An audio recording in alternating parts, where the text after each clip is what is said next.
আওয়ামী লীগ দেশে থাকবে, আওয়ামী লীগকে নিশ্চিহ্ন করার চেষ্টা করেন না। এই যে আওয়ামী লীগ বলতে আওয়ামী লীগের সেন্ট্রাল লিডার শেখ হাসিনা, শেখ পরিবার এবং মন্ত্রীদের বুঝেন কেন? এর বাইরে কি আওয়ামী লীগ নাই? এর বাইরে আওয়ামী লীগ আছে। নেতা কয়জন? সব মিলিয়ে সারা দেশে আওয়ামী লীগের নেতা। যুক্তরাষ্ট্রের সাথে বাংলাদেশের সম্পর্ক দমিয়ে রাখার কোনো চেষ্টাই যেন কাজে আসছে না। মিথ্যাচার বা অপপ্রচার দূরে ঠেলে যুক্তরাষ্ট্রের সাথে বাংলাদেশের সম্পর্কের স্থিতিশীলতার বার্তা নিয়ে এবার ঢাকা সফর করেছেন ট্রাম্পের ঘনিষ্ঠ এক প্রতিনিধি। আসসালামু আলাইকুম প্রদর্শক শ্রোতা। ডোনাল্ড ট্রাম্পের সহকারী বা বন্ধু যাই বলেন না কেন বাংলাদেশে এসেছেন।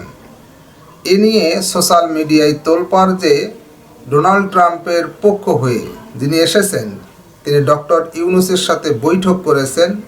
এই বৈঠকে আসলে ডোনাল্ড ট্রাম্পের পক্ষ থেকে কোনো বার্তা এসেছে কিনা বাংলাদেশের অন্তর্বর্তীকালীন সরকার ডক্টর ইউনূসের জন্যে, ডোনাল্ড ট্রাম্পের সেই বন্ধুর সাথে ডক্টর ইউনূসের বৈঠকে কি কথোপকথন হলো, অবশ্যই এই ভিডিওতে তা বিস্তারিত জানতে পারবেন। আশা করি সম্পূর্ণ ভিডিও জুড়েই থাকবেন। চলুন ভিডিওতে বিস্তারিত দেখে আসি। যুক্তরাষ্ট্রের সাথে বাংলাদেশের সম্পর্ক দমিয়ে রাখার কোনো চেষ্টাই যেন কাজে আসছে না। মিথ্যাচার বা অপপ্রচার দূরে ঠেলে যুক্তরাষ্ট্রের সাথে বাংলাদেশের সম্পর্কের স্থিতিশীলতার বার্তা নিয়ে এবার ঢাকা সফর করেছেন ট্রাম্পের ঘনিষ্ঠ এক প্রতিনিধি। বৃহস্পতিবার সংক্ষিপ্ত এক সফরে বাংলাদেশে আসেন মার্কিন প্রেসিডেন্ট ডোনাল্ড ট্রাম্পের পারিবারিক ব্যবসায়ের সহযোগী এবং বিলিয়নিয়ার জেন্ট্রি বিচ। প্রধান উপদেষ্টা সহ সরকারের উচ্চপদস্থ ব্যক্তিদের সাথে বৈঠক করেন তিনি। তার হাত ধরে বাংলাদেশে যুক্তরাষ্ট্রের বিনিয়োগের এক বিশাল দ্বার খুলে যেতে পারে। আমরা একতাবদ্ধভাবে আছি এবং কিভাবে সেই একতাকে মানুষের সামনে প্রকাশ করব। কয়েক মাসের ব্যবধানেই বাংলাদেশ ও যুক্তরাষ্ট্রের নেতৃত্বে এসেছে পরিবর্তন।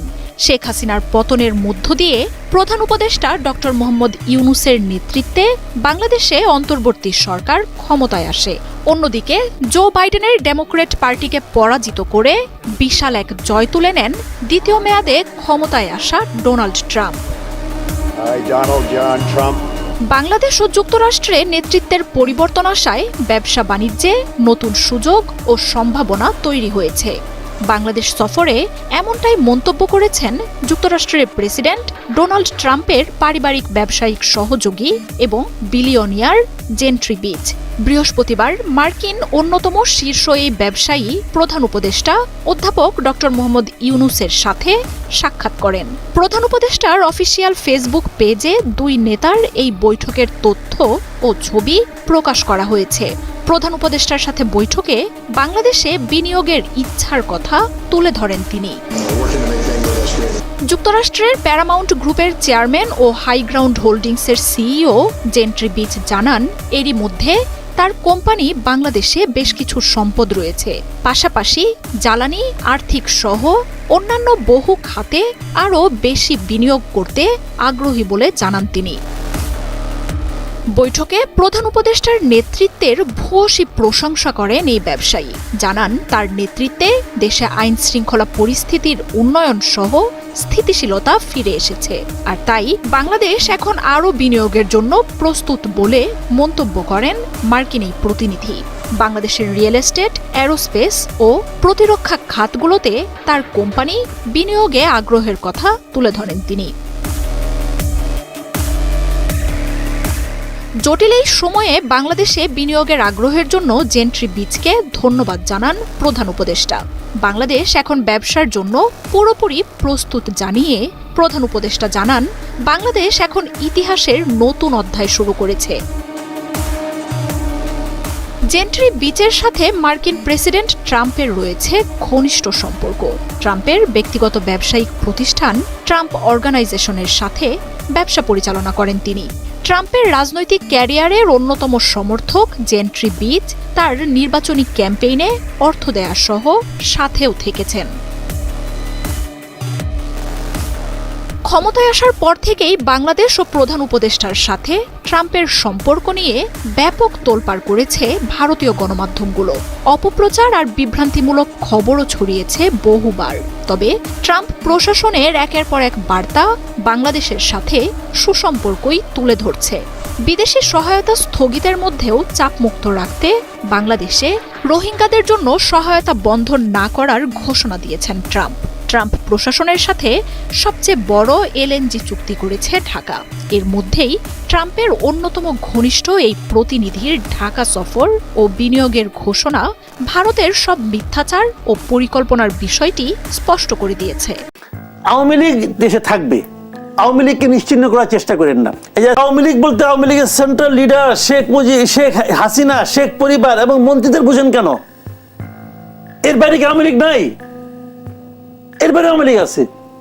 নেতা কয়জন সব মিলিয়ে সারা দেশে আওয়ামী লীগের নেতা কয়জন? কয় হাজার হবে? 10,000, 20,000, 1 লাখ? কিন্তু এখন আওয়ামী লীগের নিয়ন্ত্রণ কার হাতে সে বিষয়টি সেটা আমার জানা দরকার নাই। পেয়েছে। সেটা নিয়ন্ত্রণ আস্তে আস্তে আসবে। ওইটা আপনার ওই গণ অভ্যুত্থানের সময় সবাই বলছিল এই ছাত্রদের নিয়ন্ত্রণ কার হাতে। কেউ একজন ছিল না। ওই নিয়ন্ত্রণ আপনি এখন খোঁজা দরকার না, কারণ এই নিয়ন্ত্রণ যখন বিদায় হবে, এই নেতৃত্ব, তার মধ্যে অনেক নেতৃত্ব গড়ে উঠবে। আসিফ মাহমুদ বলছে যে গণহত্যাকারী বা নিষিদ্ধ সংগঠনের কর্মসূচির বিরুদ্ধে কঠোর হুঁশিয়ারি দিয়েছে। তার মানে গণহত্যাকারী সংগঠন, নিষিদ্ধ সংগঠন মানে ছাত্রলীগ, ওটা নিয়ে আমার কোনো বক্তব্য নেই। সরকার নিষিদ্ধ করছে। এই যাবৎকালে বাংলাদেশে এই ভূখণ্ডে গণহত্যা হয়েছে 2 বার। একটা হচ্ছে 71 সালে, আরেকটা আমি ধরবো এই 2024 সালে। 71 সালে গণহত্যার জন্য দায়ী ছিল কোন সংগঠন? জামাতে ইসলাম দলের পক্ষ থেকে রেজুলেশন করে তারা বলেছে তারা এই পাক বাহিনীর পক্ষে আছে। বলেছে তো, জামাতের আমির যে নিয়াজির সঙ্গে দেখা করে বলছে আমরা এই এর পক্ষে আছি। এবং আজকে যে আদালত হচ্ছে, এই আদালতে তা গণহত্যাকারী সংগঠন হিসেবে আদালত তাদের ঘোষণা করছে। তো যদি আমি গণহত্যাকারী সংগঠন ধরি তাহলে জামাত ইসলামী, আর যদি গণহত্যাকারী সংগঠন ধরি তাহলে এখানে ধরতে পারেন আপনি আওয়ামী লীগ। যদি আপনি সংগঠন ধরেন, কিন্তু আমি আওয়ামী লীগকে বলি না। আমি বলি না কেন?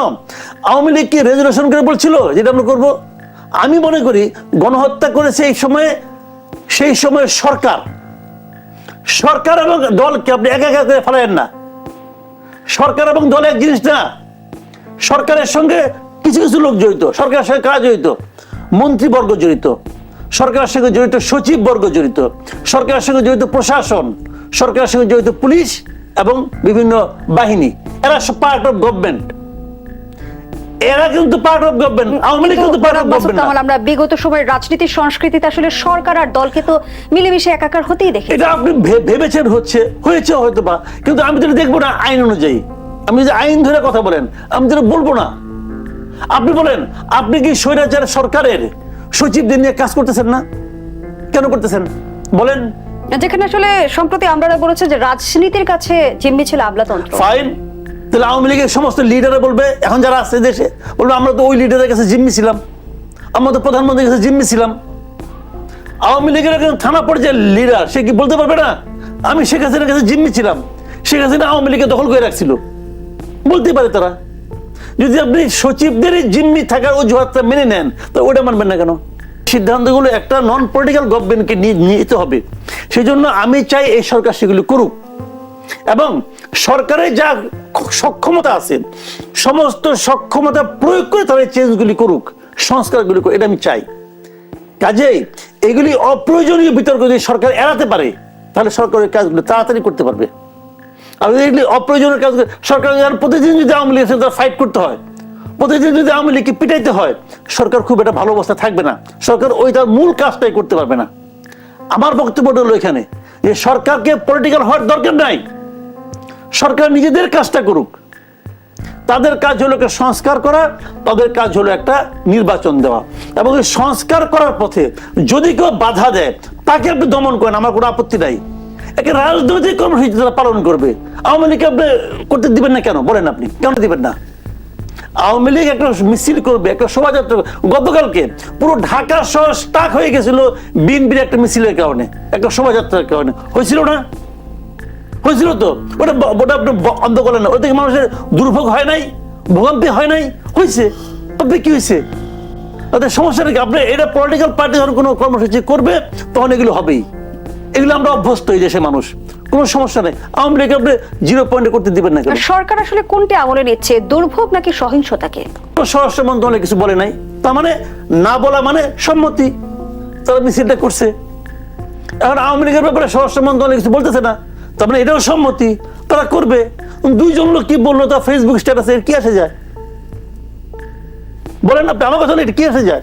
2জন লোক তো গভর্নমেন্ট না, 2জন লোককে আমি গভর্নমেন্ট ভাববো না, যেহেতু আমরা আনুষ্ঠানিক কোনো বিবৃতি পাইনি। পাইনি তো আমরা। একটু ভিন্ন প্রসঙ্গে আসি, যেমনটি আসলে বাংলাদেশের ধর্মীয় স্বাধীনতার প্রতি সম্মান দেখতে চাই যুক্তরাষ্ট্র, জানিয়েছেন যুক্তরাষ্ট্রের পররাষ্ট্র দপ্তরের মুখপাত্র ম্যাথিউ মিলার। আমরা যুক্তরাষ্ট্রের নির্বাচনের কিছুদিন আগে দেখেছিলাম এক্স হ্যান্ডেলে কিন্তু ডোনাল্ড ট্রাম্পও সংখ্যালঘু নির্যাতন নিয়ে এক ধরনের পোস্ট করেছিল। দুটোর মধ্যে কোনো সংযোগ দেখেন কি? না, একটা জিনিস হলো কি, ধর্মীয় স্বাধীনতা যেটা বলা হচ্ছে এটা অবশ্যই আমরা হচ্ছে সবাই চাই, কেনা চায়। ভাই আমার একটা ধর্ম আছে, আছে না? আমি এটা পালন করবো, তো এটার মধ্যে একটা বাধা দেবেন কেন? আমার ধর্ম আপনার ধর্ম তো এক না। আপনার আমার ধর্ম যদি ভিন্ন হয়, তাহলে আপনার ধর্ম যদি আমার ভালোই লাগতো তাহলে আমি আপনারটাই গ্রহণ করতাম, তা তো আমি করি নাই। আমি আমারটাকে ভালোবাসি, আপনি আপনারটাকে ভালোবাসেন, যে ধর্মই হোক ভালোবাসেন, তো তাকে তারা করতে দিতে হবে। এবং পৃথিবীর কোনো ধর্মই বলে নাই যে তুমি অন্যকে ধর্ম পালনে দাও, বাধা দাও। পৃথিবীর কোনো ধর্মই বলেনি যে তুমি অন্যের ধর্ম পালনকে বাধাগ্রস্ত করো, বলে নাই কেউ। তাহলে ওটা আপনি ধর্মী, আপনি যদি ধার্মিক হন আপনি তাও করতে পারেন না। এখন তাহলে আমাদের এখানে হয় কেন? এটা হয় হলো বেসিক্যালি কিছু রাজনৈতিক সুবিধা পাওয়ার জন্য, রাজনীতির কারণে এই সমস্যাগুলি হয়। যেমন আওয়ামী লীগের 15 বছরকে বললাম না, আমি আমার অবস্থান থেকে বলি আপনাকে, স্বাধীনতার পর থেকে এদেশে সংখ্যালঘু নির্যাতন যতগুলি হয়েছে তার 95% হয়েছে আওয়ামী লীগের লোকজনদের হাতে। 95% আওয়ামী লীগের লোকরা করছে। হিন্দুদের সম্পত্তি দখল আওয়ামী লীগের লোকরা করছে। আপনি দেখেন, আপনি এলাকায় যে খবর নেন, আমি একটা হিন্দু প্রধান এলাকার লোক, আমি আমার এলাকায় জানি আওয়ামী লীগের লোকরা সব এগুলি বাড়িঘর দখল করে, ওদের উপর টর্চার করে, কিন্তু হিন্দুরা কোথাও যেতেও পারে না। বাংলাদেশের হিন্দুরা এতটা বেকায়দায় আছে, তারা যদি বিএনপিকে ভোট দিয়ে যায়, বলে ভাই আমি বিএনপিকে ভোট দিয়ে আসছি, বিএনপিও বিশ্বাস করে না। তো ওরা কি করবে? ওরা এখন মানলেও আওয়ামী লীগ, ধরলেও আওয়ামী লীগ, ভোট দিলেও আওয়ামী লীগ, না দিলেও আওয়ামী লীগ। তো ওরা পড়ে গেছে বেসিক্যালি চেঙ্গিতে, এবং ওদের এই সংকটটা তৈরি করছে গিয়ে আওয়ামী লীগ, আবার ওদের নিয়ে রাজনীতি করে গিয়ে আওয়ামী লীগ। এক অদ্ভুত জায়গা, সংখ্যালঘু কার্ড খেলার একটা প্রবণতা ওরা এটা করে, সবসময় করে। কাজে ধর্মীয় স্বাধীনতার প্রয়োজন আছে, বাট একই সঙ্গে মানে ধর্মভিত্তিক রাজনীতিটাকে আমি আবার সমর্থন করি না। যেমন আজকে আমি দেখলাম একটা খবর দেখলাম, জামাতে ইসলাম যে ওদের যে সেক্রেটারি জেনারেল কি মিয়া মোহাম্মদ পরওয়ার, উনি এক জায়গায় একটা মানে আপনার অনুষ্ঠানে বলেছেন যে আগামীতে যে বিপ্লবটা হবে সেটা হবে ইসলামী বিপ্লব। নভেম্বর এই উপলক্ষে এই দিবসটা তো আওয়ামী লীগ পালন করে, অনেকদিন ধরে পালন করে, এবং বাংলাদেশের অনেক রাজনৈতিক দলই পালন করে। স্বৈরাচারী এরশাদের বিরুদ্ধে যখন আন্দোলন তুঙ্গে ছিল তখন এই দিনে নূর হোসেন শহীদ হয়েছিলেন গুলিতে। তো সেই হিসেবে এই দিনটা পালন উপলক্ষে যদি আওয়ামী লীগ একটা সমাবেশ করতে চায়, তো সেই সমাবেশটাকে বাধা দেওয়ার একটা আমি উদ্যোগ দেখছি, এবং সেই উদ্যোগটা আসতেছে অন্তর্বর্তীকালীন সরকারের 2জন লোক এই বিষয়ে তাদের মন্তব্য দিয়েছে। একজন হলো উপদেষ্টা আসিফ মাহমুদ সজীব ভুইয়া, উনি বলেছেন যে নিষিদ্ধ কোনো সংগঠন অথবা গণহত্যা দায়ে অভিযুক্ত কোনো সংগঠনকে কোনো ধরনের রাজনৈতিক কর্মকাণ্ড ওনারা করতে দেবেন না।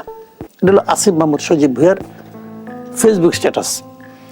আরেকজন ফেসবুক স্ট্যাটাস দিয়েছেন প্রধানমন্ত্রীর প্রেস সচিব শফিকুল আলম। উনি বলেছেন যে শেখ হাসিনার নির্দেশে কোনো রকম সমাবেশ এখন হতে পারবে না। তো এই যে সমাবেশটা হচ্ছে, এই সমাবেশটা আওয়ামী লীগ ডেকেছে।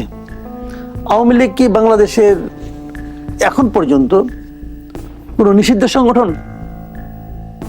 আপনি এই ধরনের কোনো নিউজ দেখেছেন? আমি দেখিনি।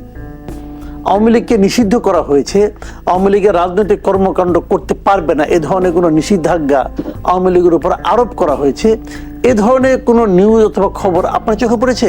আমার চোখে পড়ে নাই। তাহলে আপনি কোন আইনের বলে এটাকে নিষিদ্ধ করবেন? করতে দেবেন না বলবেন? কোন আইনের বলে বলবেন? দেখেন, আপনি ইমোশন থেকে বলতে পারেন আমি করতে দেব না, আমি ওকে পছন্দ করি না, তারা স্বৈরাচারী দল ছিল, স্বৈরাচারী ছিল, আমি করতে দেব না। কিন্তু ইমোশনটা তো আইন হবে না। আপনি বলতে পারেন আমি ওখানে যাব না, আমি আমার পরিচিত লোকজনকে বলবো তুমি ওখানে যেও না, ঠিক আছে, এই পর্যন্ত ঠিক আছে, কিন্তু আমি পুলিশ দিয়ে তাদেরকে করতে দেব না। কেন? কারণটা কি? এবং পুলিশকে আপনি যদি পুলিশ দিয়ে যদি বন্ধ করতে হয় তো সেটা তো স্বরাষ্ট্র মন্ত্রণালয় বলবে। স্বরাষ্ট্র মন্ত্রণালয় কোনো বিবৃতি দিয়েছে? এটা তো স্বরাষ্ট্র মন্ত্রণালয়ের এখতিয়ার। স্বরাষ্ট্র মন্ত্রণালয় জনগণকে সিদ্ধান্ত দেবে, এবং স্বরাষ্ট্র মন্ত্রণালয় কি করবে এটা আমি মনে করি মানে এই সমাবেশের যে সময়সূচি কালকে 3টা, তার আগেই স্বরাষ্ট্র মন্ত্রণালয়ে জানানো উচিত। প্রিয় দর্শক শ্রোতা, এই বিষয়ে আপনার মতামত থাকলে কমেন্ট বক্সে আপনার মতামত লিখবেন। আজকে এই পর্যন্তই। আল্লাহ হাফেজ।